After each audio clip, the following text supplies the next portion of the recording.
Hello, this is Morningstar Ray, and I'm going to be continuing with Winnie the Pooh by A. Milne today.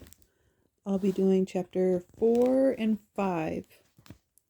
Chapter 4, in which Eeyore loses a tail and Pooh finds one. The old gray donkey Eeyore stood by himself in a thirsty corner of the forest, his front feet well apart, his head on one side, and thought about things. Sometimes he thought sadly to himself, "Why?" And sometimes he thought, "Wherefore?" And sometimes he thought, "Inasmuch as which?"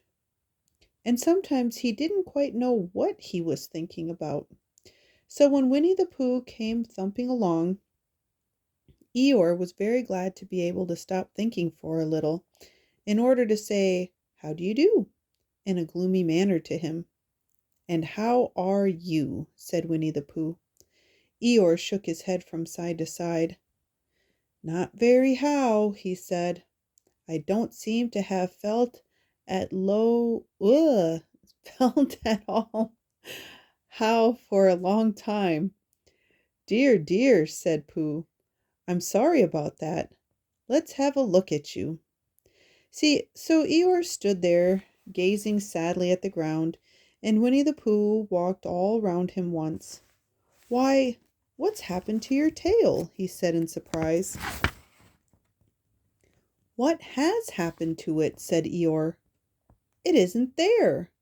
"Are you sure?" "Well, either a tail is there or it isn't there. You can't make a mistake about it, and yours isn't there." "Then what is?" "Nothing." "Let's have a look," said Eeyore, and he turned slowly around to the place where his tail had been a little while ago, and then, finding that he couldn't catch it up, he turned round the other way until he came back to where he was at first, and then he put his head down and looked between his front legs, and at last he said, with a long, sad sigh, "I believe you're right." "Of course I'm right," said Pooh.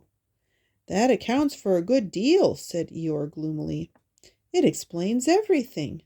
No wonder." "You must have left it somewhere," said Winnie the Pooh. "Somebody must have taken it," said Eeyore. "How like them," he added, after a long silence. Pooh felt that he ought to say something helpful about it, but didn't quite know what. So he decided to do something helpful instead.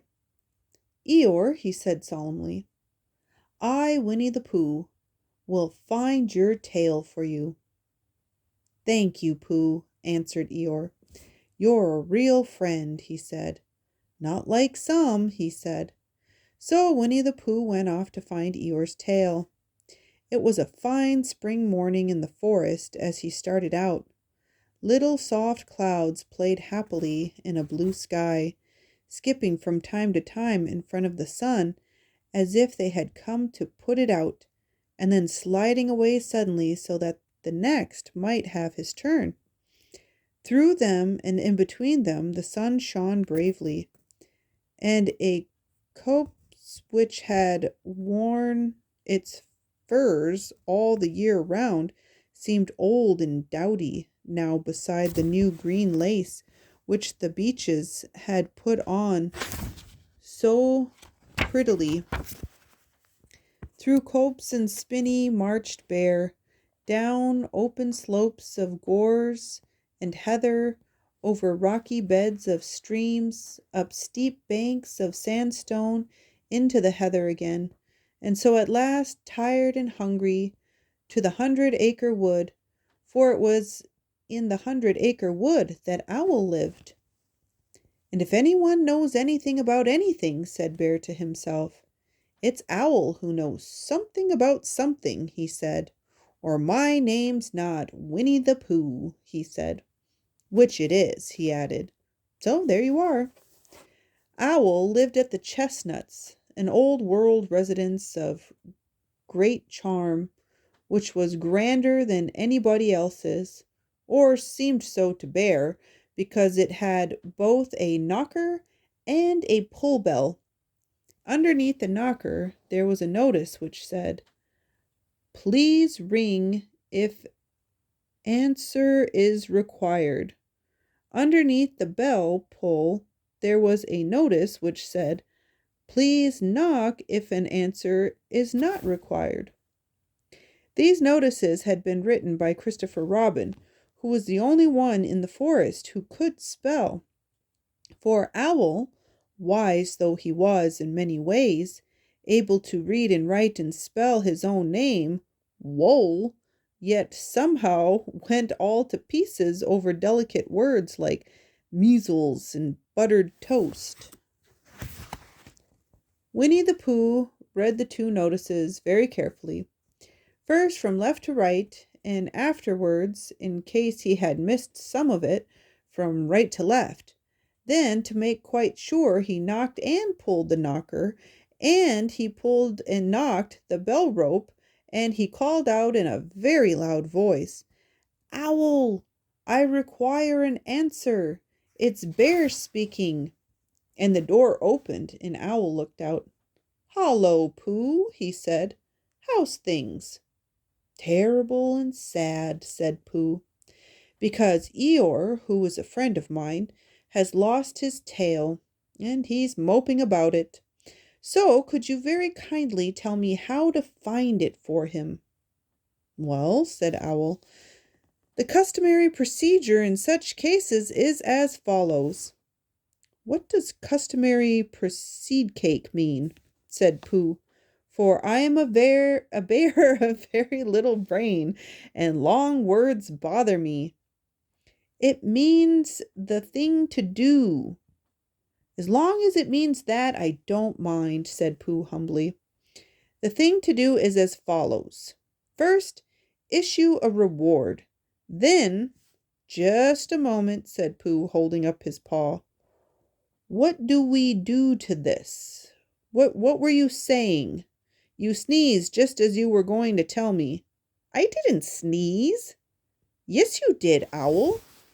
"Excuse me, Pooh, I didn't. You can't sneeze without knowing it." "Well, you can't know it without something having been sneezed." "What I said was, first issue a reward." "You're doing it again," said Pooh sadly. "A reward," said Owl very loudly. "We write a notice to say that we will give a large something to anybody who finds Eeyore's tail." I see," said Pooh, nodding his head. "Talking about large somethings," he went on dreamily, "I generally have a small something about now, about this time in the morning," and he looked wistfully at the cupboard in the corner of Owl's parlor. "Just a mouthful of condensed milk, or what not, with perhaps a lick of honey." "Well, then," said Owl, "we write out this notice, and we put it up all over the forest." "A lick of honey," murmured Bear to himself. Or not, as the case may be." And he gave a deep sigh, and tried very hard to listen to what Owl was saying. But Owl went on, using longer and longer words, until at last he came back to where he started, and he explained that the person to write out this notice was Christopher Robin. "It was he who wrote the ones on the front door for me. Did you see them, Pooh?" For some time now Pooh had been saying yes and no in turn, with his eyes shut, to all that Owl was saying, and having said yes, yes last time, he said no, not at all, now, without really knowing what Owl was talking about. "Didn't you see them?" said Owl, a little surprised. "Come and look at them now." So they went outside, and Pooh looked at the knocker and the notice below it, and he looked at the bell rope and the notice below it. And the more he looked at the bell rope, the more he felt that he had seen something like it somewhere else, sometime before. "Handsome bell rope, isn't it?" said Owl. Pooh nodded. "It reminds me of something," he said, "but I can't think what." Where did you get it? I just came across it in the forest. It was hanging over a bush, and I thought at first somebody lived there, so I rang it. Nothing happened. And then I rang it again very loudly, and it came off in my hand. And as nobody seemed to want it, I took it home and... Owl, said Pooh solemnly, you made a mistake. Somebody did want it. Who? Eeyore, my dear friend Eeyore. He was fond of it. Fond of it? Attached to it, said Winnie the Pooh sadly. So with these words he unhooked it and carried it back to Eeyore, and when Christopher Robin had nailed it onto its right place again, Eeyore frisked about the forest, waving his tail so happily that Winnie the Pooh came over all funny, and he had to hurry home for a little snack of something to sustain him. And wiping his mouth half an hour afterward, he sang to himself proudly, Pooh found the tail. I, said Pooh, at 1:45. Only it was 10:45, really. I found the tail. Chapter 5. Piglet Meets a Heffalump. One day when Christopher Robin and Winnie the Pooh and Piglet were all talking together, Christopher Robin finished the mouthful he was eating and said carelessly, I saw Heffalump today, Piglet. What was it doing? Asked Piglet. Just lumping along, said Christopher Robin. I don't think it saw me. I saw one once, said Piglet. At least I think I did, he said. Only perhaps it wasn't. So did I, said Pooh, wondering what a heffalump was like. You don't often see them, said Christopher Robin carelessly. Not now, said Piglet. Not at this time of year, said Pooh.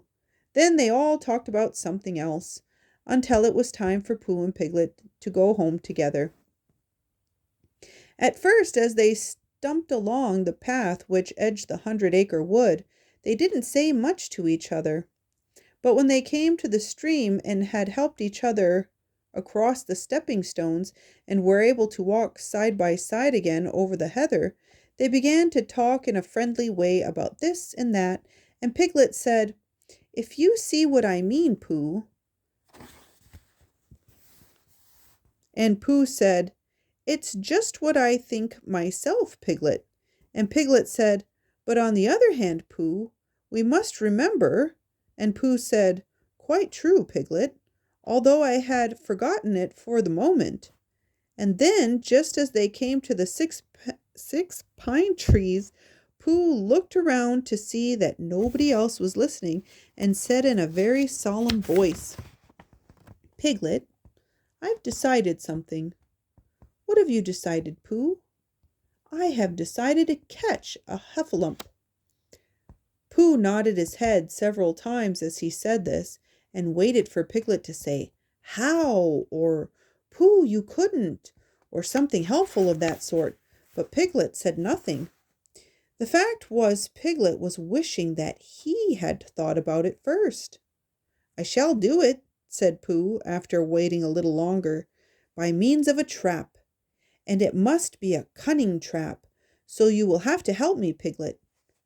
Pooh, said Piglet, feeling quite happy again now, I will. And then he said, How shall we do it? And Pooh said, That's just it. How?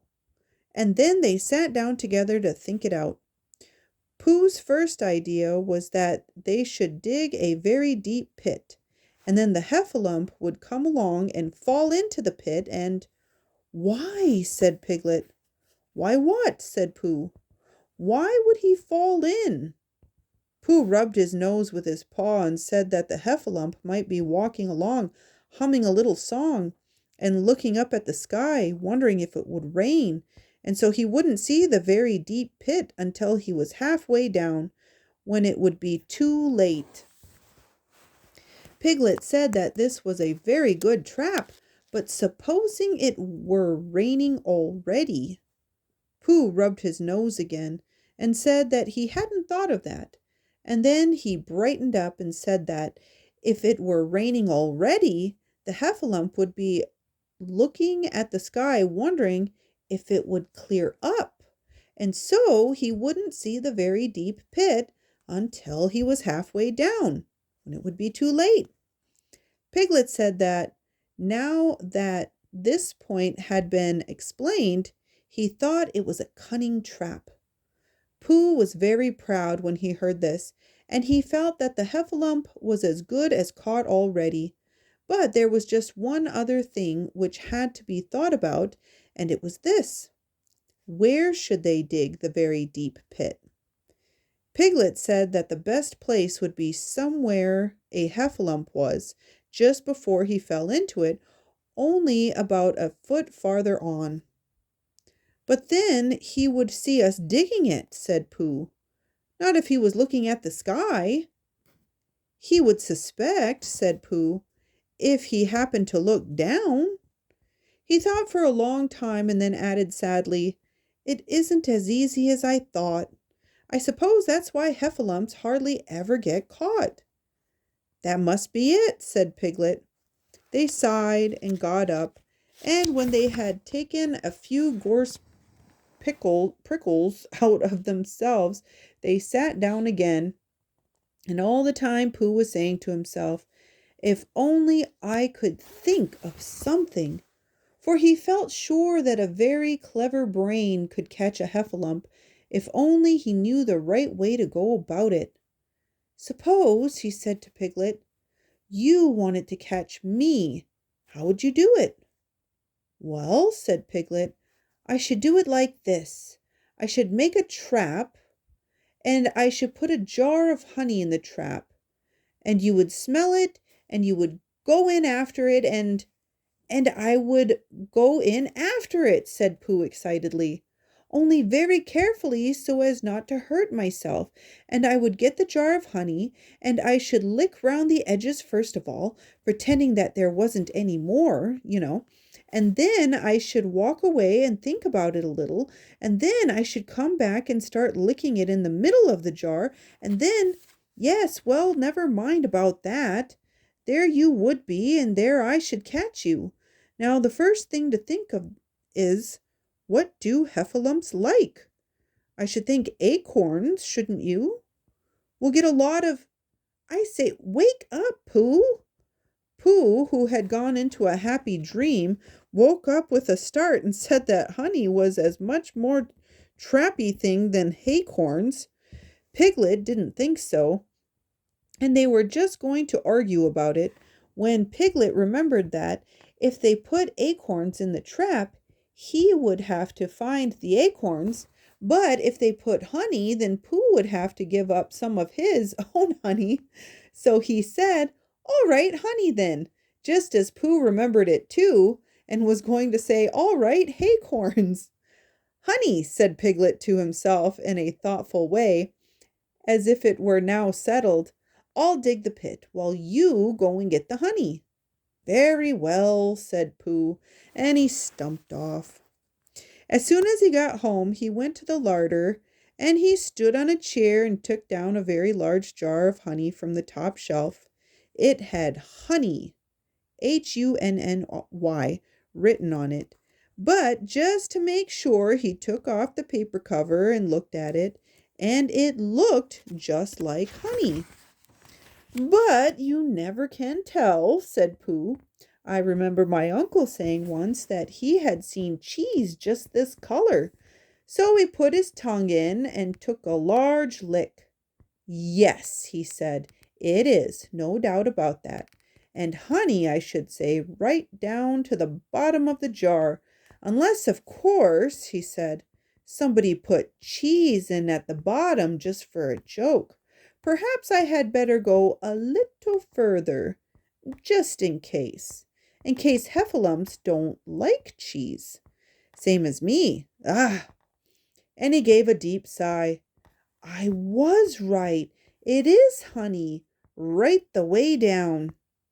Having made certain of this, he took the jar back to Piglet, and Piglet looked up from the bottom of his very deep pit and said, "Got it?"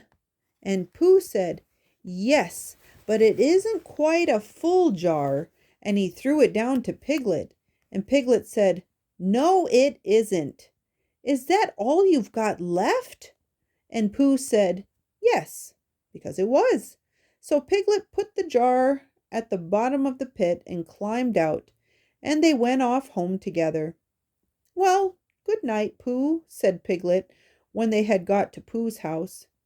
"And we meet at 6 o'clock tomorrow morning by the pine trees and see how many heffalumps we've got in our trap." 6 o'clock, Piglet. "And have you got any string?"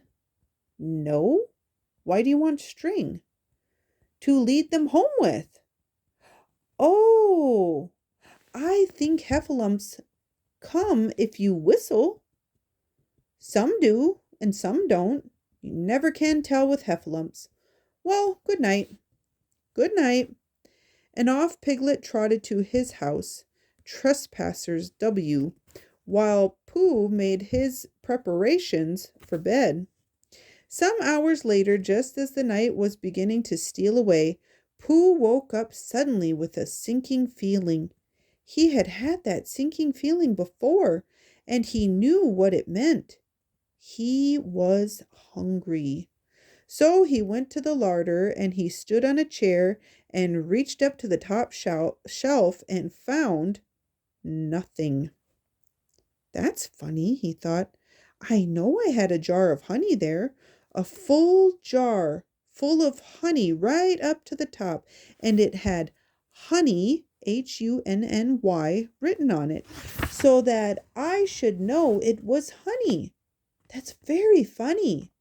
And then he began to wander up and down, wondering where it was and murmuring a murmur to himself like this: "It's very, very funny, 'cause I know I had some honey, 'cause it had a label on saying honey. A galoptuous full up pot too, and I don't know where it's got to. No, I don't know where it's gone. Well, it's funny." He had murmured this to himself 3 times in a singing sort of way, when suddenly he remembered. He had put it into the cunning trap to catch the heffalump. "Bother," he said. "It all comes of trying to be kind to heffalumps." And he got back into bed. But he couldn't sleep. The more he tried to sleep, the more he couldn't. He tried counting sheep, which is sometimes a good way of getting to sleep. And as that was no good, he tried counting heffalumps. And that was worse, because every heffalump that he counted was making straight for a pot of Pooh's honey and eating it all. For some minutes he lay there miserably, but when the 587th heffalump was licking its jaws and saying to itself, "Very good honey this. I don't know when I've tasted better," Pooh could bear it no longer. He jumped out of bed, he ran out of the house, and he ran straight to the 6 pine trees. The sun was still in bed, but there was a lightness in the sky over the 100-acre wood, which seemed to show that it was waking up and would soon be kicking off the clothes. In the half-light the pine trees looked cold and lonely, and the very deep pit seemed deeper than it was, and Pooh's jar of honey at the bottom was something mysterious, a shape no more. But as he got nearer to it, his nose told him that it was indeed honey, and his tongue came out and began to polish up his mouth, ready for it. "Bother," said Pooh, as he got his nose inside the jar. "A heffalump has been eating it." And then he thought a little and said, "Oh no, I forgot." Indeed, he had eaten most of it, but there was a little left at the very bottom of the jar, and he pushed his head right in and began to lick. By and by Piglet woke up. As soon as he woke, he said to himself, "Oh!" Then he said bravely, "Yes!"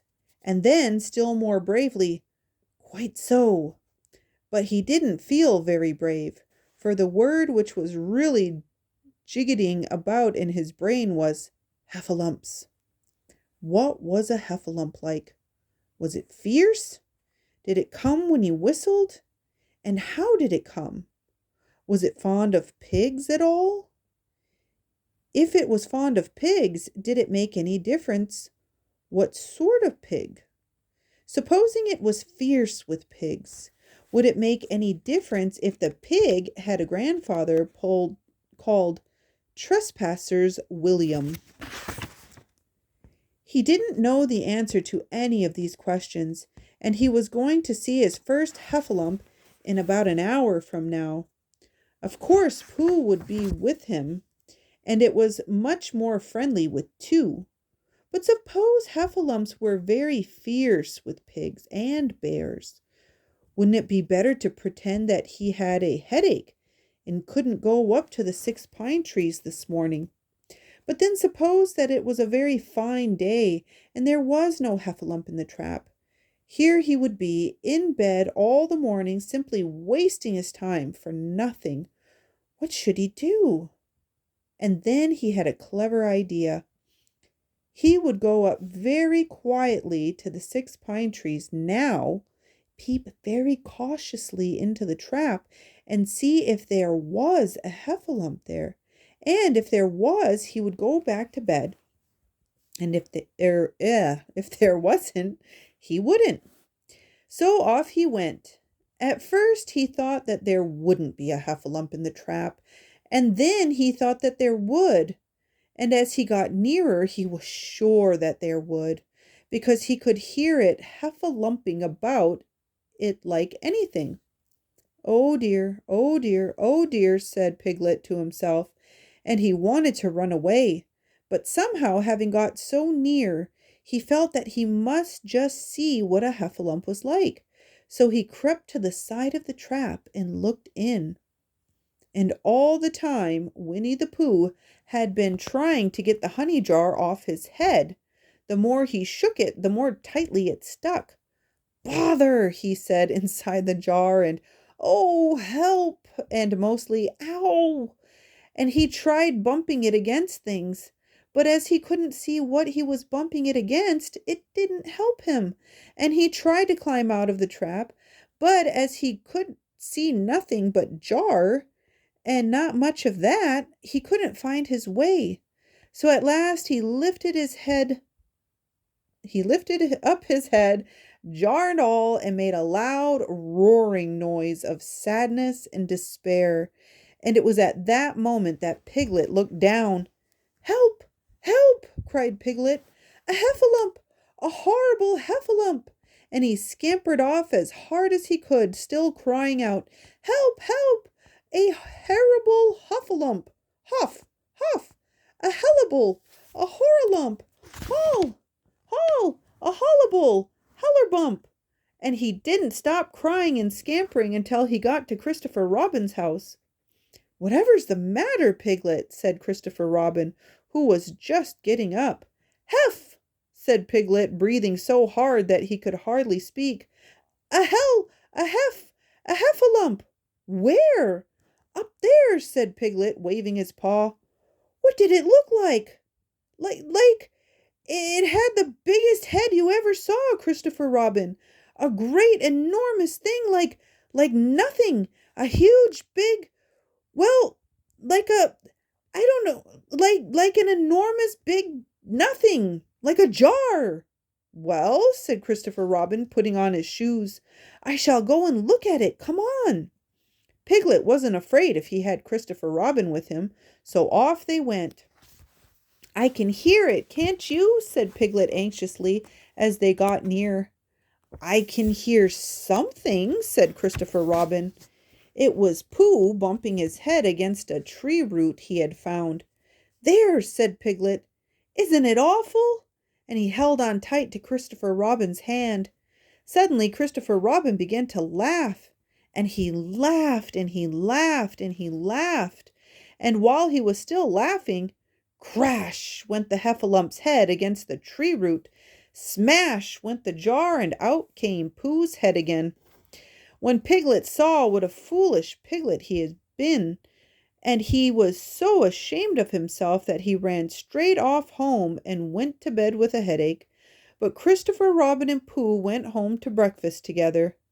"Oh, Bear," said Christopher Robin, "how do I love you!" "So do I," said Pooh. The end of chapter 5.